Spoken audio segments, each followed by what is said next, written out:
बटुक भैरव मन्दिर पाटनको लगनखेलभन्दा केही अगाडि अशोक चैत्यको छेउमा अवस्थित रहेको छ। यो काँसको छाना भएको एक तल्ले प्यागोडा शैलीको मन्दिर हो। यो मन्दिरमा कुनै मूर्ति भने छैन। 3वटा ढुङ्गाहरूको बीचमा ठुलो ढुङ्गालाई बैठुक भैरव मानिन्छ। यो मन्दिर परिसरमा गणेश, कुमार र कुमारीको मन्दिर पनि रहेको छ। कुनै पनि ठुलो सङ्कट वा विपत्तिबाट मुक्त पाउनका लागि कुनै ज्ञात अज्ञात शत्रुसँग डराउनुहुन्छ वा तपाईको जीवनमा सधैँ खतरा रहन्छ भने बटुक भैरवको पूजा गरेमा सोबाट मुक्ति पाइने जनविश्वास रहेको छ।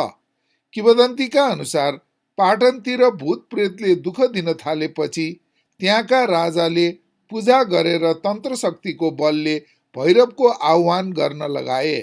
त्यहाँ भैरवले बालकको रूपमा दर्शन दिएर दक्षिण भेगका मानिसहरूको दुःख पीडा निवारण गर्दछु भनी शिला भएर अलप भए र त्यही स्थानमा बटुक भैरवको मन्दिर स्थापना